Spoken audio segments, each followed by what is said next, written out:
Ross from Kukukerchew, the Cape 31, and just have a quick chat before they head off the dock. Tell us a little bit about how the class is going, because this is your nationals, David. It is. As you well know, last year we were the only Cape 31 up here, and this year we have 5 of us up here. And it truly is national. We have 2 boats out of Perth, a boat out of Adelaide, and the 2 boats out of Sydney. So, we're growing. And if we continue at the rate we have over the last 12 months, we'll hopefully have 10 here plus next year. It's exciting too, because it's such a big class around the world now, isn't it? Yeah, there's about 80 boats now globally, and that's in about if you take the initial boats that are in South Africa, that's about a 2.5-year process, which is pretty quick, really, when you consider it.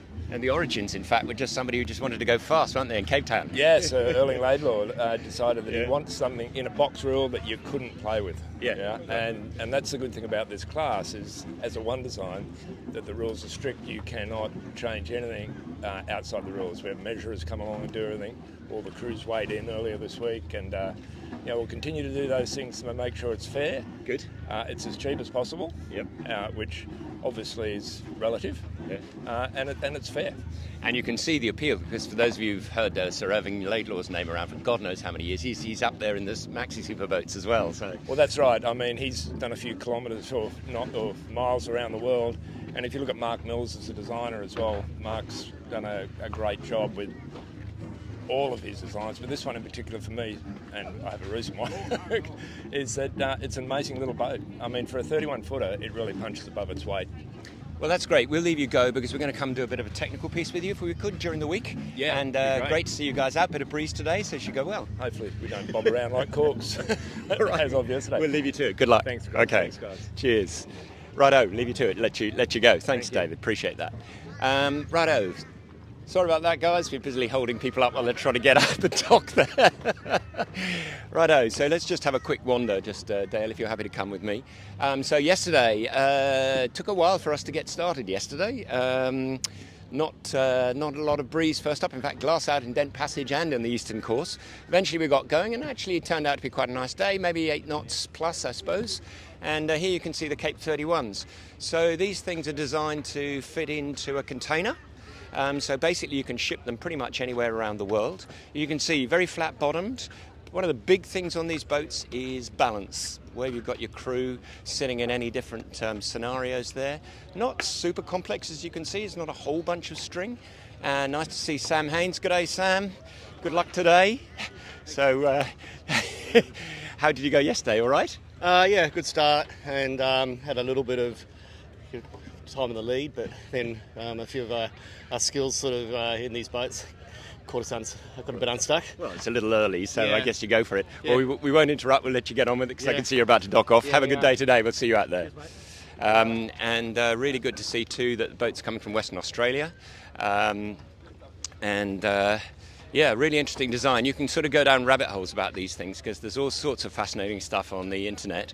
But a very simple sort of concept initially of just somebody in Sir Erling Laidlaw in Cape Town really just asking for a design that was going to get them some just a really good quick day racing here. They absolutely honked. This time last year we had Kukukerchew absolutely honking down one of the islands there. They were doing great speed. They're pretty wet over the deck there. And all sorts of just very simple design features that make these things pretty easy to get on the water and get moving. So let's just get offline so we're out of people's way, and we'll talk a bit about yesterday's racing.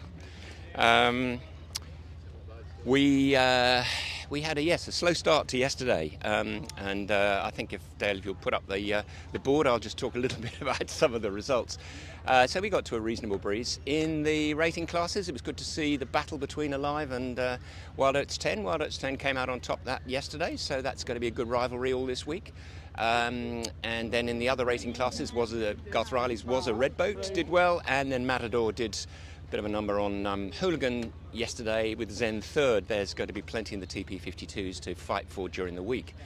In the Super 40s, Ray Roberts' team Hollywood came good.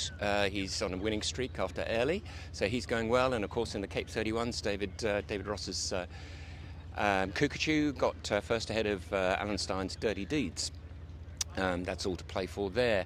Serenata in the trailables, and after a few moments, which we caught on camera with wide load in the Hamilton Island Blue Division, got her first against Amazing Nizam, Malcolm Rowe, some of you will know from Amazing Race, which is now sold, and he's come up here, and I think he's on Nizam.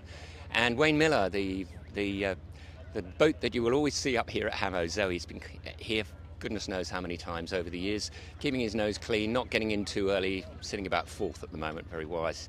Particularly in those Hamilton Island classes, you do not want to poke your nose out too early. You'll find the handicapper pays you a lot of attention.